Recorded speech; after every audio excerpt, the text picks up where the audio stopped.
All right, folks. Hey, the day I retired, I started a journal. I wanted to log my experiences, lessons learned, really for those coming behind me. I just enjoy teaching, coaching, and having people learn from some of the things I did well and some of the mistakes I made. So I had the foresight to start a journal. So today, I reviewed that journal and kind of captured some of the major themes at certain points of my retirement journey, and I thought I would share them with you. There's a lot of personal stuff in here that's not meant for everybody. It's a journal that was intended for me, but looking back on it, there's some good lessons in it for you. So I got my glasses, my reading glasses on today because there's quite a bit to go through. Hopefully you can hang with me. As you're going through your retirement, I promise you, I'd be shocked if you told me you didn't learn two or three things from my journey. See how my journey changed and evolved. Um, Today, like I said, I'm going to just highlight some of the things, and I'll give you a time period that the lesson was learned. So recall, I was retiring to something. I was chose to retire. I wanted to start a consulting business focused on reliability and maintenance after I took off 6 months. So I wanted to do nothing but travel, have fun, relax for 6 months, start working 1 week a month is what my target was, to go and work with a company and use my techniques of applying lean practices with reliability and maintenance best practices to drive dramatic change in a short time period. I really am passionate about that, and I'll talk a little bit more about it, but it's unique. So I wanted to travel, maybe take 4, 5, 6 vacations a year, couple, 2, 3, 4 weeks apiece. And I wanted to control my time. In my job, I was getting paid very well, but I was I was spending about 50% of the time on things I loved doing and 50% of the time on things I did not like doing. They were repetitive and just paths I didn't want to take. And I wanted to control my time. So that's what I was retiring to. So, and I consolidated some of these time periods. I had daily entries, but hey, in the first 2 months, it was all about finances. First 2 months of retirement, how do I get all these finances in order, and how do I create a discipline for managing the finances? So I was looking hard at, do I have a financial advisor? I interviewed 7 financial advisors.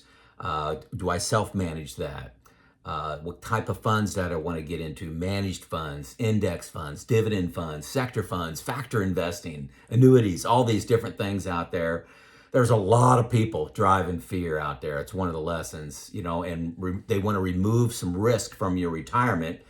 Fear sells. Fear sells. Can you live through another 2009 with a 50% drop? I like this book, Debunkery. It's my favorite finance book, and in it, Ken Fisher, there's like 50 myths out there around what happens in the financial market, like don't follow the Fed, or investment returns during election years, black swan events, are bonds a good investment? He has about a page and a half on 50 different things that I refer to dozens of times a year. I've read this book maybe 8 times and referenced it maybe 50 times when I'm thinking about doing something crazy. So I've understood that fees are crazy. Watch your fees. That you can really lose a lot of money, especially with assets. Paying 1% assets under management. That doesn't sound like a lot of money, but on $1 million, that's $10,000 a year. Look at the opportunity cost of $10,000 a year. You take $10,000 a year and you leave it invested, maybe making 8, 9% in the stock market for 30 years, and compound that $10,000 every year. Over 30 years, that's $1.5 million you're paying for a financial advisor, which could be a great thing or it could be a very expensive thing. So just make sure you know what you're doing. A financial advisor can be the right decision for you. Don't read me wrong there. Take a look at what I wanted to do. Medical, I had some retiree medical, but the price was increasing on that. What was my bear market plan? This is what I talk to a lot of people about in my coaching sessions, how to prepare for a bear market, and hope is not a plan. It's a huge mistake to just work in Excel and have, hey, stock market's going to return 7% a year and watch your money grow and peel some off and just assume you can grow your stock fixed. It doesn't grow like that. It's two steps forward and one step back, and that one step back is painful, like we have experienced in 2022. Market drama is real. Drama when you're retired is 20x when you're working. You're a confident investor when you're working. When you're retired and you switch to a spender versus a saver, market fluctuations are gut check. And it's very easy to be tempted to do stupid things. So what are you going to do to combat that? You got to have a bear market plan. Your actions during down markets are going to determine whether you're successful. You sell when you're down or panic when your stock is, your investments are down 20, 30, 40%. That's when bad things happen.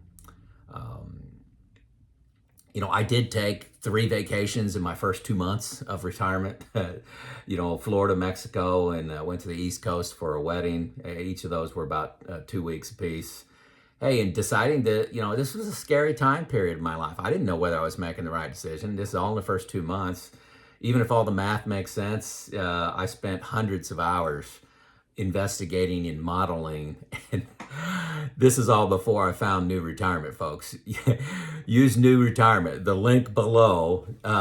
It's a game changer of scenarios. All the scenarios that I was running were all in Excel, all had some errors in it, all gave me a little bit different twist, and New Retirement makes it so freaking easy. I'm lucky. I'm glad I found that 2 years ago. I pay every year, the last 2 years, to have New Retirement from the day I found it. So I have a link below. Please hit it for 2 free weeks. It'll cut your time 90% of, I would have cut my time 90% if I would have had it invested. Okay, so now we're at the 2-month mark. I've been retired 2 months. I still felt like I was on vacation. Did not feel like I retired. I still had thoughts about work. I wonder if this project's moving. Wonder if this project's moving. Some people from work called me, not the guy that replaced me, but some, peers and not peers, people in the organization wanting some mentoring were personal to them. And I enjoyed that. I realized I had a pretty hard job. When you drop it, drop those responsibility. And I also noticed I was getting conservative with my investments. I'm moving from saver to spender, and your confidence gets a little shaken when you're not bringing in that big income. So you start playing a little more defense. I completed all my honeydew list. At the 2-month mark, all my projects that I wanted to do when I was retired, I got done in 2 months. And that's because I was in this fast-paced world, corporate world, get things done. I was knocking out 4 or 5 things off my project list a day. And it's 2-month mark. I'm sitting there going, okay, now what do? I thought this was going to take me a couple of years. That's kind of funny. Okay, so let's fast forward to 4 months now retired. No regrets at all. No regrets. I just started to feel like I was retired. At the 4-month mark, it took me 4 months to say, hey, I'm really not going back to work. The pace of life was slowing down. The pace. It felt like 6 Saturdays and a Sunday. Days get blurred. What day of the week it is. It happened all the time. Still happens to me. I forget what day of the week it is. I never realized I had a stressful job until I got to this 4-month period. I'm like, oh my gosh. I just, if you would ask me if I was working, if I had stress in my job, I laughed at you.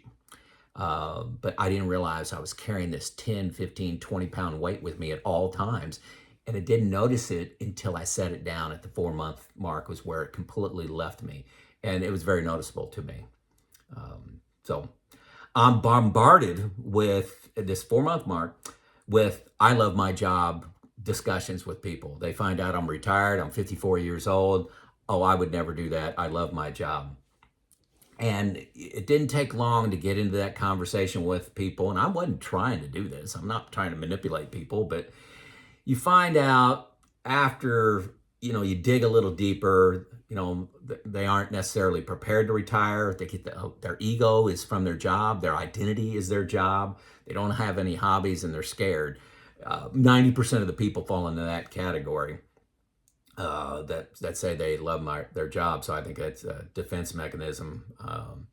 I'm bombarded with volunteer opportunities, 4-month mark, nonprofit boards, join the Habitat, get involved with Parks Board, be a guest speaker at this university, come to this maintenance seminar, just bombarded with things to do with my time. What you got to remember, everything you say yes to, you're actually saying no to something else in the future. So advice I give you is say no to everything for 6 months to kind of relax, regroup, and decide what you want to spend your time on. I watched far less TV, probably 10% of the TV I watched while I was working because I'm not tired. The TV is, some people call it the idiot box. It's just a lazy box. Now I got more energy. I'm sleeping an hour more a day. I'm sleeping an hour more, never take naps, and I don't want to waste my life away watching TV. At the 4-month mark, I figured out controlling expenses is huge. It's as important as the rates of return you're getting on your investments is your expenses. Get a new retirement, you'll figure that out. If you can get your expenses down from $6,000 down to $5,000 a month, everything changes as far as your probability of success. And you control your expenses. You really don't control the market. You control the risk you have in the market, whether you have fixed returns or stock returns. But by and large, most of my returns that are in my stock portfolio, I don't control those. Those just go up and down with the market. So in controlling expenses, I did a deep dive into like my insurance, but I was paying on my car, my health insurance, cable, supporting my adult kids. And my expenses are actually 20% lower than what I forecast when I made the decision to retire. New Retirement really highlighted this. I can't stress enough that free link, free 2 weeks below. It would have been a game changer to me in my research. I started focus on health at 4 months and longevity, not as much on money. Began to miss the coaching and developing people that I was doing in my job. That's that 50% that I loved. And sharing skills and knowledge with the next generation. I didn't want the next generation to have to learn the way I did. I wanted them to pick the ball up and advance it, not just relearn, reinvent the wheel. Started an investment group. My relationship with my spouse. Hey, we had a few bumps because our vision of retirement was just a little bit different of what I was going to be doing when I stayed at home. That's my fault. Lack of discussion up front. At the 5-month mark, again, sleeping another hour a day, I forget what day of the week it is. I started researching making a YouTube channel. People on YouTube, a lot of great people who said, Joe, hey, this is kind of easy. So I focused, was doing research on starting one on reliability and maintenance and get my message out that way to the next generation. That's how they learn on YouTube.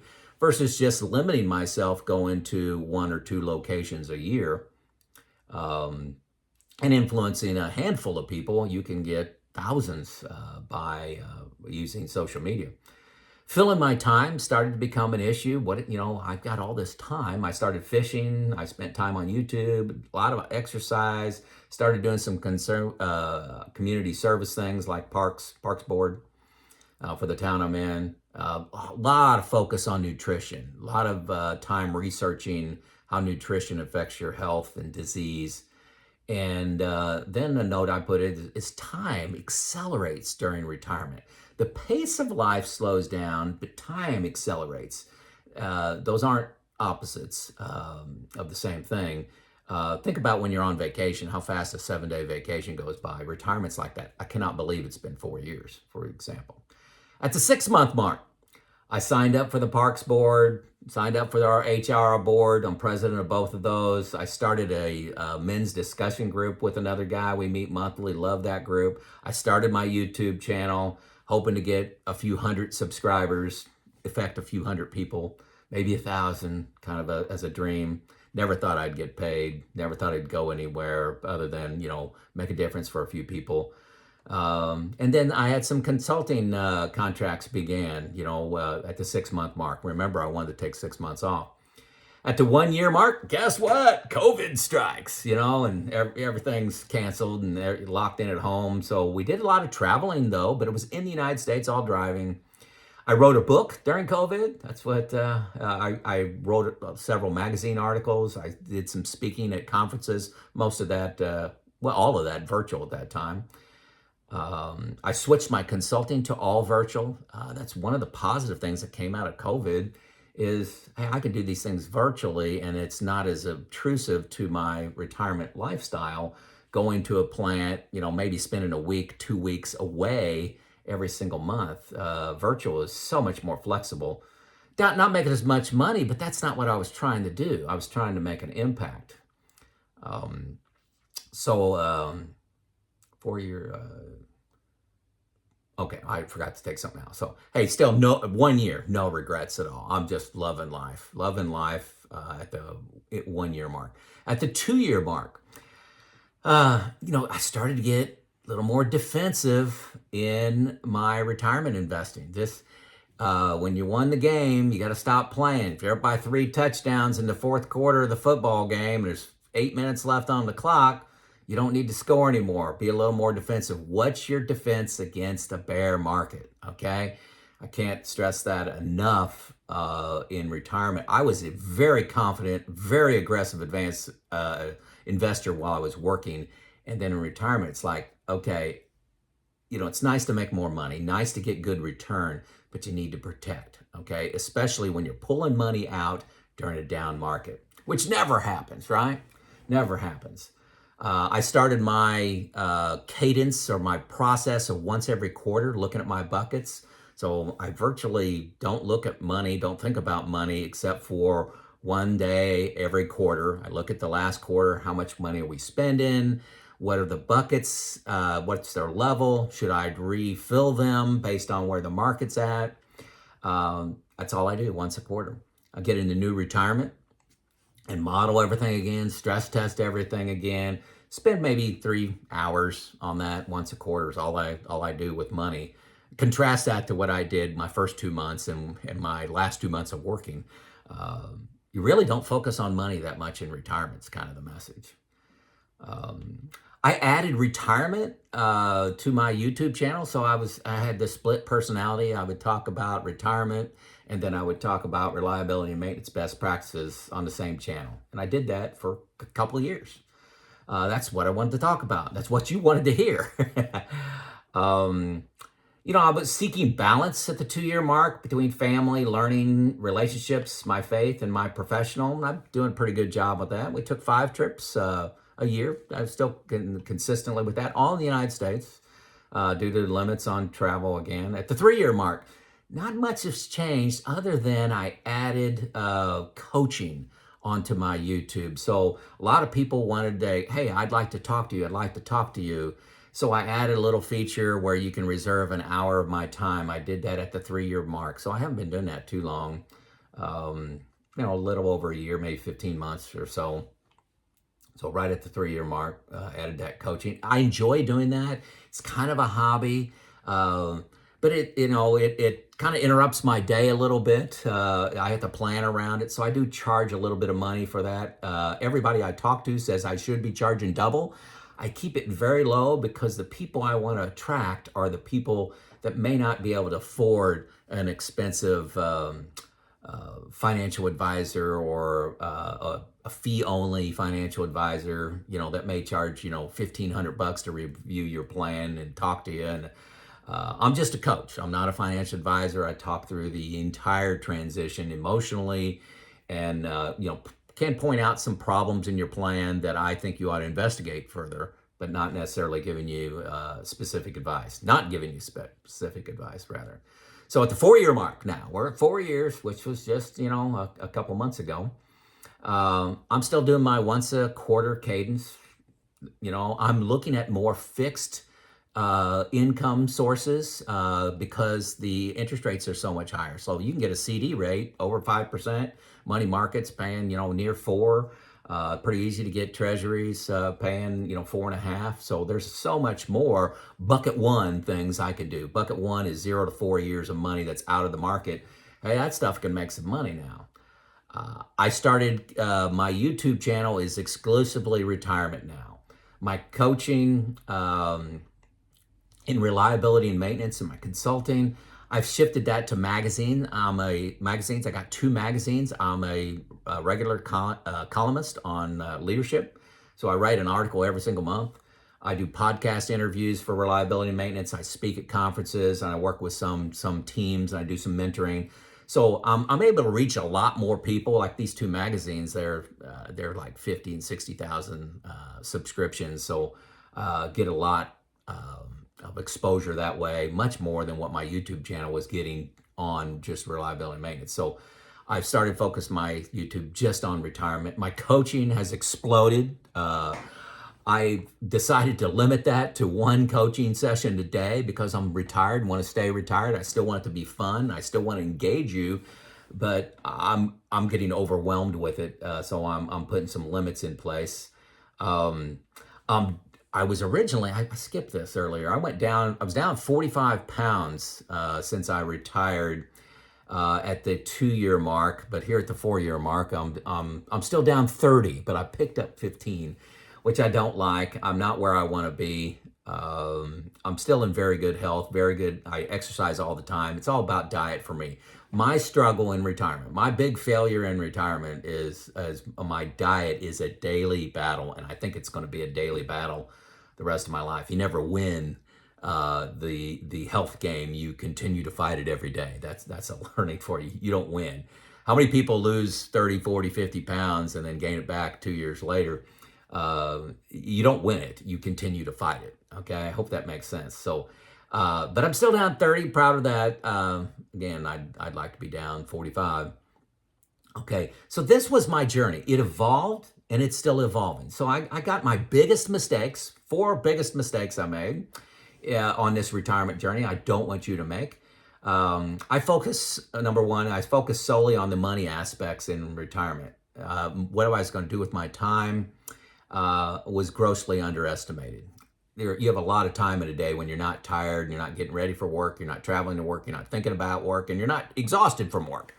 So, number 2, I did not communicate and align with my wife enough on what we were going to do in our daily life, what we're going to do with our time.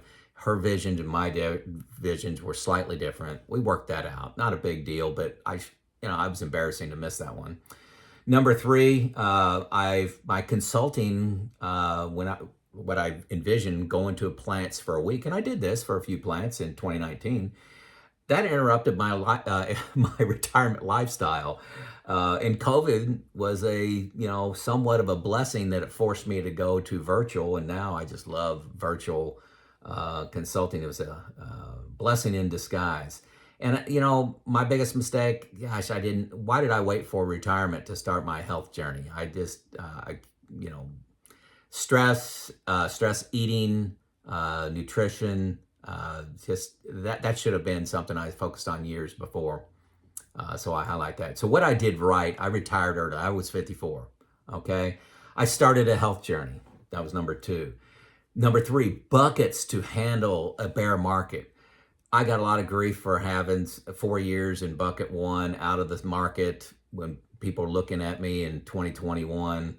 And then in 2022 happened. It's like, oh my gosh, you got to protect your assets in retirement. You're not trying to get maximized returns like you are when you're a saver. When you are a spender in retirement, you need to protect, okay? My budget cadence quarterly is going great. I, focused on my budget, and it's 20% less than what I thought it was going to be. Number 5, I took 6 months off to say no to everything. I like that I did that. Number 6, against all fears and excuses, I started a YouTube channel. I had no intention of starting a YouTube channel, no, not even a thought. But it gives me great purpose in my life, and a great venue to share with people my experiences so that their retirement journey or their R&M journey is better than mine. You can stand on my shoulders and achieve more. Number 7, I adapted my dream to retire to consulting. Um, I don't even know what that makes sense. Yeah, well, just I've adapted my consulting dream to I can use social media to and writing for magazines, writing a book. There's different ways that I could get my purpose than uh, consulting and going to somebody's plant. Sorry for that being a little choppy. Number eight, I got involved in parks, habitat, HOA, my men's discussion group, my retirement group. I have two retirement groups. One is an investment group, and one is just a group that gets together and talks about issues. So getting involved is important because otherwise, a lot of people say they're bored in retirement. I got all kinds of things going on. That's one of the things I did well.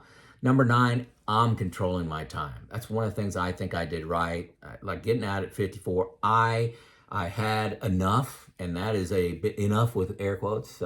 When do you have enough is a primary concern of most people in retirement when you're in that accumulation phase. When's enough enough? And I made the decision to control my time.